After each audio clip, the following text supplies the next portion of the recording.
Thank you. Please be seated. Our Cabinet Secretary for Interior and the other Cabinet Secretaries, Dr. Omolo, our PS, the Regional Commissioner, the DIG, Bwana Kanja, the regional commanders, the sub-county commanders, the county commanders, the station commanders, our ACCs and officers, our members of parliament from the National Assembly and the Senate, good morning. We are happy to be here in Nakuru, the headquarters of the region that was previously Rift Valley Province, on an important matter, not just for this region, but for the country as well. I bring you greetings from the President of the Republic of Kenya and Commander-in-Chief of the Defense Forces, Dr. William Ruto. He asked me to see him this morning because he comes from this region, and he had a specific message for you and for me. That much as he is the President of the Republic of Kenya, he comes from somewhere. And charity begins at home. And it cannot be that he is tackling a national problem and he is unable to tackle back at home. He has previously had very clear instructions to Professor Kindiki to sort out the banditry menace in the North Rift, which is embarrassing to the President and to all of us, because this is home. So he called me this morning and asked me to come and talk to you and tell you that this work we are doing, the instructions came from him because Kenya was sliding into a drunken country. And a whole generation between the age of 24 and 35, the most productive section of our society, was almost getting lost. So we started this journey in Nyeri, in the central Kenya region, not because I come from there, but because the problem was of the highest magnitude in that area. And I also, like the President, felt that even Jesus started in Jerusalem before he went to Judea. So I'm also here today in defense of my boss, that I cannot also allow, and I cannot sleep. And Professor Kindiki shouldn't sleep too, when the backyard of our boss is getting completely consumed by illicit alcohol and drug abuse. I didn't know the problem was that big until when we talked with the RC, and I was saying we get like 6, 7 counties, and the people of Baringo up in arms that they have been left out. They were also claiming that they are having a problem. And I think the way to solve a problem is first to acknowledge that it exists.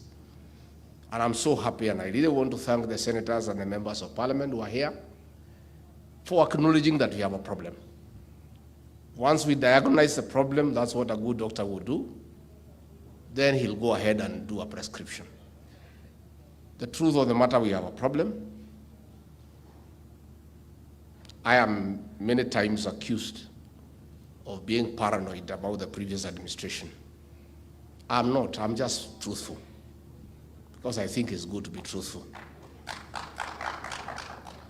This situation degenerated as the previous administration watched by. The level of impunity in sale of illicit alcohol and drugs is in a level that is not acceptable anywhere in the world. People are selling alcohol 24 hours, selling poison. As officers just watched. And I don't want to blame the officers. There was no political direction. People are led, officers are led. When President William Ruto came to office, I must tell you he had a serious problem with the officers of the National Government Administration, because in his opinion, and rightly so, they had absconded duty and went into politics of BBI and Azimio and all that nonsense that surrounded it. And the president was wondering why we need that branch of government. because he does not need them in politics. And that is what they were doing. It took me and Professor Kindiki and PS Raymond Omolo to sit the president down and convince him that officers of the national government administration are good people. They are very resourceful officers. They are result-oriented. They are very focused only when they get the right instruction. And we told the president the problem was not the officers, it was the leadership. They had removed them from their job of dealing with security, dealing with alcohol, dealing with the boundary disputes, creating peace and harmony, and told them to go and collect signatures for BBI, to go and try to sell Project Azimio, and such other difficult things that, of course, they perform dismally because they are not trained in that line of thinking. The president and I would be stupid to ask them to help us in politics. We would fail. Walisaidia Azimio ikaanguka. Sasa tukiwachukua tusaidie tutaanguka. We cannot. And the president agreed with us that we give them a chance. And we gave them the first responsibility. And I'm so proud of our officers from the National Government Administration that I served for 15 years. That when the president asked us to assign them the function of registering farmers across the country at slightly less than 50 million shillings. They registered farmers across the country in 2 weeks, where consultants had charged the Ministry of Agriculture 12 billion to do the same work. And I can tell you, from the very good job that was done by our officers, from the assistant chief all the way to the regional commissioner, today we have a database that is accurate for all farmers across the country. And it is that data that we used for the fertilizer subsidy program that has been very successful. Officers of National Government Administration, I want to congratulate you and tell you today, President William Ruto is your #1 advocate, that you are good people. We want to confirm today that this administration will never assign officers of administration and the police political duties. First and foremost, they are bad at it, so it is not wise to apply them that way. Number two, they have a job to do, and they are paid for to protect life and property, to create peace and harmony, and to spur development. I want to assure you that our MPs here from our side of the coalition should never ask you to assist them to do politics. And if they tell you, look for us. Even if they are in Kenya Kwanza, they are in UDA, you are not their errand boys. That is not your work. And Professor, you have said you are going to arrest people. Yeah. When you took this job, I told you, this job you have no friends. Even myself, if I do something wrong, come for me. Yeah. Because now, this work of national security, security is non-negotiable. I mean, it's such an important aspect of our existence as a country that anybody who violates the law, who gets involved in criminal activities, you must be prepared for the consequences.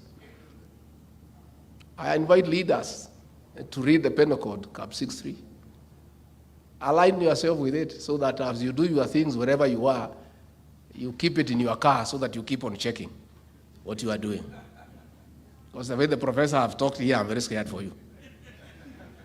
And I can tell you, please, especially those who work for government, don't embarrass us by breaking the law. Because now, Kanja akiambiwa kushike na professor atakushika. Sasa ukinipigia simu, I cannot call to say uachiliwe. So you are putting us in a difficult situation. Wale wetu wako bande yetu, hata wale wengine. Kama wewe ni kiongozi, Tafadhali, don't embarrass yourself by doing things that are not right, because you embarrass everybody. These are difficult situations to arrest a governor, to arrest a senator. But they must be arrested if they break the law. But you really put us in a very difficult situation. So why are we here today? President, I, Professor Kindiki, the rest of us here, none of us has a problem with alcohol. Personally, I must admit, I used to drink a lot before I got saved. But since I stopped drinking, my things have been very good. That's how I'm deputy president. So I invite those who drink to consider to stop, to drop it. Maybe your things will get better. None of us has a problem with alcohol. But we have a problem with the poison in the name of alcohol. That we have a problem. We have a big problem with poison put in bottles and sachets and described as alcohol. That we have a problem. None of us has a problem with licensed establishments. But we have a problem with licensed establishments selling poison as alcohol. We have a problem. None of us has a problem with licensed establishments selling the right products. But we have a problem with the licensed establishments selling alcohol from 6 a.m. to 6 a.m. the following day. That we have a problem. We have a problem with the people who have opened factories in their houses and distilleries and are in hygienic conditions and they are not licensed. That we have a problem. We have a problem with the people who are bringing ethanol across the Tanzanian border in Namanga at night and using it to manufacture poison under the guise of alcohol. We have a problem with that. We are very happy with police officers who are doing a good job. But we have a serious problem with a few of them who have conflict of interest, who have opened bars in the areas where they serve. We have a problem. We have a problem with our police officers who are collecting protection fees. We have a problem with our police officers who are supposed to go and arrest drunkards, but they are more drunk than the people they are going to arrest. That we have a problem. Si tumesema tuambiane ukweli. You are mimi, I'm a truthful man. Wengine wananidharau mimi, lakini ninasemanga tu ukweli. Ukweli ni kwamba from today hii region maofficers wetu watapigana na ulevi na madawa. Kama hawezani naye watupatie nafasi, tutafute wengine wa kufanya hiyo kazi. Vile profesa amesema na kaja amekubali, we are not going to transfer a problem. That is a decision that has been made in the National Security Council, shared by the president himself. We will not transfer a problem from Rift Valley to Western Kenya, because that would be foolish. Wewe kama huwezi pigana na hii maneno, utupatie nafasi tafadhali, vijana ni wengi, officers are many, who can do the similar job. And the professor is very candid. Wanakaja, we have a problem. That is the truth. We have a problem. We have a problem and a big one. Juzi, watu ya hii criminal gang walikuwa nasumbua watu kwa DCI, wamekamatwa, kuliko kupeleka kotini. OCS amechukua hongo ya watu 14 amewaachilia. Ati mnataka tukae na mtu kama huyo? How? At a station commander has powers to do whatever he wants. In which country? Which one? Hii Kenya ya William Ruto hii? Hapana, tafadhali tusilete mchezo kwa kazi. Hakuna haja. I want to speak to these officers because I was one of them. Na hii kazi president ananipatia because ninaielewa kidogo. I don't know too much. I'm a bit rusty. I've been away for too long. But I have a slight idea. The station commander is the center of police operations. And everything revolves around the station commander. That's why you are in this meeting. A police station is as efficient as a station commander. A police station is as rotten as a station commander. A police station is as corrupt as a station commander. It all boils down to leadership. A station commander defines what happens in that station. If he decides he will be collecting bribes, they will be collected by his deputy, the OC crime, the inspectorate, the NCOs, and the constables, because that is the leadership that has been provided in that station. Kazi ya hiyo station ni kuchukua hongo kuanzia mkubwa all the way to the constable. If the station commander decides that in the station there is no corruption, there is no bribery, the deputy station commander will not collect bribes. The OC crime will not collect. The NCOs will not. The constables will not. What am I saying? On illicit brews and drug abuse and other crimes will solely be in the hands of the station commander, and the success or failure of it will be your marking scheme. And there is no station commander who has failed in one station who will be taken to lead another one. No. It's not possible. We went to Bomet, to Kericho with the president for a Thanksgiving service. On a Sunday at 10, half the congregation was drunk. Hawa kina seneta walikuwa wanaangalia chini kwa sababu ya aibu. So, kuuliza, all the station commanders wako na mabaa, wanachukua protection fee. So hii shida hawezi isha. Sasa president kaniuliza, sasa hii nchi, am I the president of this country? Nikamwambia, your excellency, ni wewe president. Akaniuliza na deputy ni nani? Nikanyamaza. With the shame and embarrassment. I was so embarrassed. How? So what we are saying, we have come here today to saidiane. Na hakuna mtu wako na ubaya na mtu mwingine. We want a new beginning. We know you are badly deployed. The government that was there did not care about the state of the citizens. They did not care whether people are drunk or not. In any case, most of those people were also drunk, so there was no problem. We have a new government that is saying we must have a sober society for our development and for all that is staying in society. And this new government is saying, kuliko tuumizane, tusugumuse tukubaliane. Because hii serikali ya William Ruto ni serikali ya mazungumzo and engagement. I've come to engage you on behalf of the president. How do we stay together?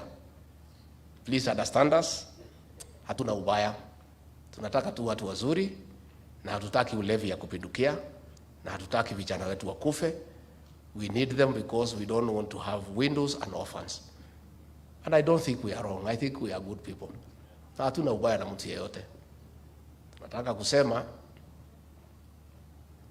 our county commissioners, our DCC, muende muite machifu wenu, mukubaliane, wapeane list yote ya ile watu wanauza bangi kwa sababu wanawajua. Wapeane list ya ile wote wanapika pombe haramu.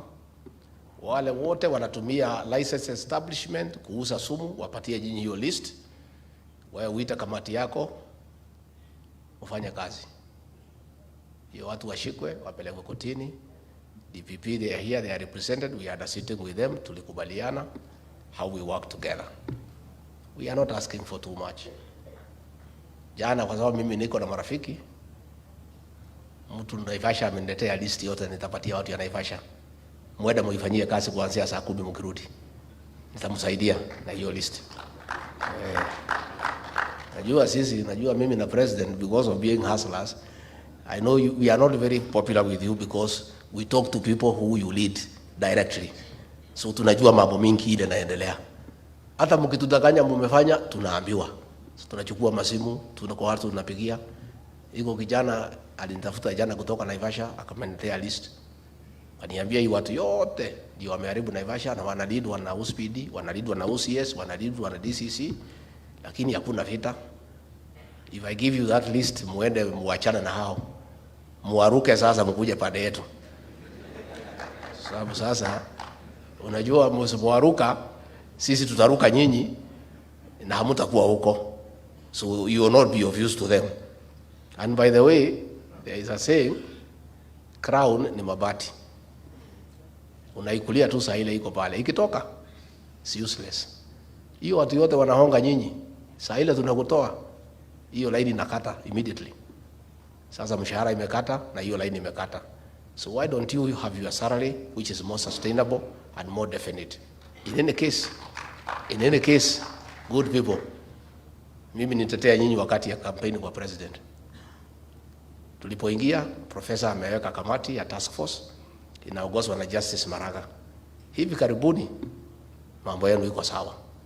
We are going to give you good salaries and good allowances. Na tuliuliza raia, mnataka polisi wapewe kitu kikubwa ama kidogo? Wakasema wapewe kitu kikubwa. Raia wanasema mpewe. Lakini hamwezi kula kikubwa na mkule kidogo at the same time. You have to go for one.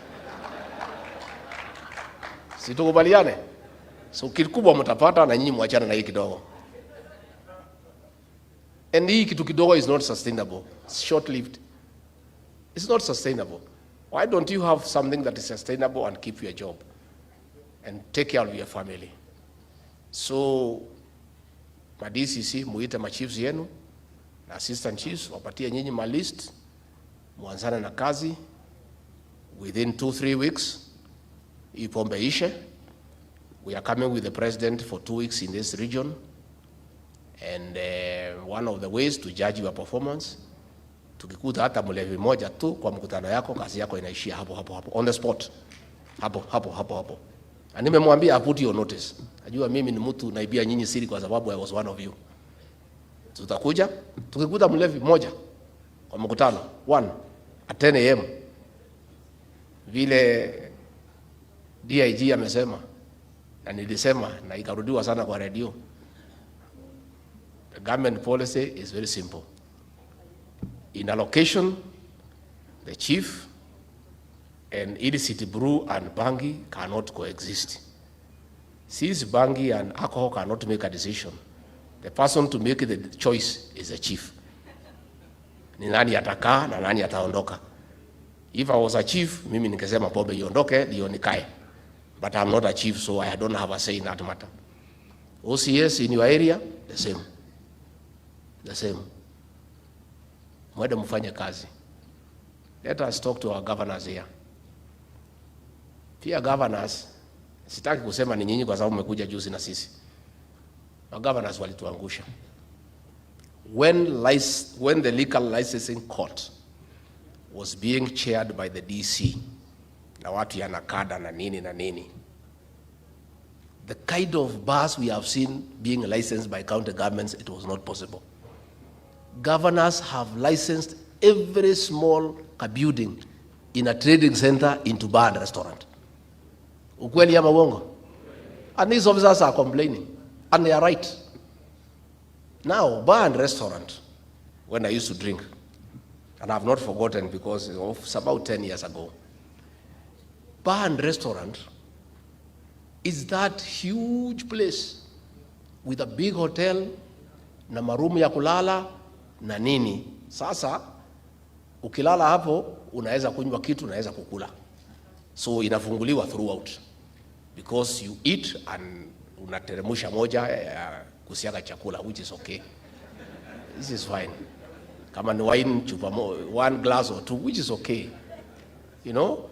Now, governors nyinyi, my people, Susan, in every small trading center, there are 10 shops. One is a shop. Another one is a hotel. The third one is a butchery. 7 are bars. Bar and restaurant. Selling during the day, during the night. To make it bar and restaurant, wanaweka mtura pale nje, hapo nje. Inachomwa hapo, ati hiyo ni bar and restaurant. Sasa, please. Please, I think governors mumetuangusha. I know you are not there. Please, I will have another meeting with all the county assemblies. That's what we did in Central Kenya, and it is working. We called the 5 county assemblies to harmonize the laws and to make it difficult to license bar and restaurant, to make it difficult for wines and spirits, because wines and spirit is another weakness. So I'll be calling all the county assemblies with the governors to kubaliane, we harmonize the laws, and we make it almost impossible to have bar and restaurant. Bar and restaurant should not be more than 2 in a big town. In these small towns, what are you having bar and restaurant for? For who? For who? When tulikuwa sisi watoto wadogo in the 70s and the 80s, Taska ilikuwa naitwa baada ya kazi. Sasa imebadilika, I said baada ya kazi ni badala ya. Because surely if we go back to the old ways, bars open at 5 p.m. They close at 11 p.m. Even if umekunywa chupa 10, between 11:30 p.m. and morning, you'll have been sober. Utakuwa supu kidogo na pilipili unaenda kazi.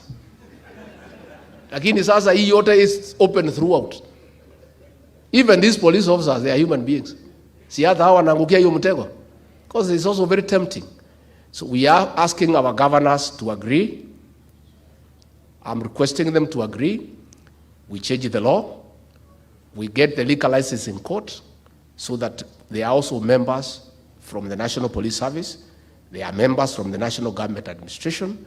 They are members from NACADA. They are members from the religious community. And we license bars once a year. Vile ilikuwa zamani. Once imefungwa, maneno imeisha. Sasa, what is happening in the counties? As they are looking for revenue, a receipt serves as a license. Unakata application fee, unaenda kuuza. That is how every establishment is a bar. And that these officers are also having a challenge. How do you enter into a licensed establishment? They have a handicap. I think governors tutakubaliana, tusikizane. The other request I would like to make to the county governments to consider, na nyinyi watu ya kwanza wale hapa hamuna namna, because nyinyi ni wetu, mtafanya vile tunasema. Hata kama tunaomba nyinyi, tutamwambia pia. Mkubali, hii pesa ya pombe, the revenue from pombe, mkubali, we dedicate that amount, some to NACADA and others to rehabilitation centers. Because it's a sin tax, we use it to fix sin. Tuachane na mambo ya barabara, na mambo ya, because why we have a problem? Because we are requesting you to have a rehabilitation center in every county, fully fledged with everything. We are asking you to consider the drug addicts muwalipie NHIF waende rehabilitation. We are asking you to consider the revenue you get from licensing bars, mukubali, itusaidie to save the people you lead. Give a certain percentage to NACADA, who are doing a very good job, but they have no funding. The rest, you dedicate it fully within the county to have rehabilitation centers and to assist in checking addiction and dealing with it. Si hiyo magavana watakuwa wametusaidia? Watakuwa wametusaidia. Kwa sababu tusaidiane. Na vile Harama amesema, because I think he is also very honest. From a selfish point of view, the way Harama was, and I'm also selfish, and you governors also must be selfish. Hii vijana yote wakikufa, tutachaguliwa na nani? Who will elect us? Na sisi, from Kenya Kwanza, hii pombe is in our backyard. Our strongholds, Mount Kenya and Rift Valley. Ndio tumewezwa. Sasa, nyinyi magavana mkilicense kila mtu, hii vijana yote wapotee kwa pombe, walale kwa mtaro, wahame kwa kitanda, walala chini instead ya kulala juu. Sasa sisi watoto watatoka wapi? ECD mnaendesha magavana, watoto watatoka wapi? William Ruto na mimi tutachaguliwa na nani? Na mimi unajua hii kazi, I didn't need it. I didn't need this job also. So please, mnisaidie pia. Mkijisaidia mtusaidie. Yeah. So what we are saying is simple. We are announcing the crackdown starts today, and we have agreed. Let everybody do his work. I know commanders mtapewa nafasi hapa muongee. The ones from Central Kenya, they had challenges with the Office of the Director of Prosecution. We had a meeting with Nurin Haji and his staff, and we solved, and I'm told things are working very well. So if there are challenges, we should sort them out. If there are challenges on transport, you should say. But the whole thing must start with change of attitude. That alcohol and bangi officers cannot be a source of income. Na pia nyinyi si ni wazazi. You are also parents. I want to challenge you officers as parents. When your child leaves home, do you know where they go? Hii bangi mnakubalia. Hujui pahali itapatana na mtoto wako wewe mwenyewe. Hii pombe hii mnachukua hongo, inauzwa ile mbaya. Itapatana na dada yako na ndugu yako na mtoto wako. You should also have a responsibility as parents. And that is also what I told the DPP officers. Much as you want procedures, mjue nyinyi pia ni wazazi. This is a problem for everybody, tusaidiane. Let us help each other so that we can make progress. But otherwise, we want to support you. Na msijali. Iko prison officer alipiga chief huko Thika jana juzi, tumesema akabidiano na yeye kwa sababu ati anasimamisha pombe. Yeye anasema hawezi kuacha pombe. Officer ya prison na kupiga chief coffee. Anasema hii pombe na kunywa ili kiharibu mwili.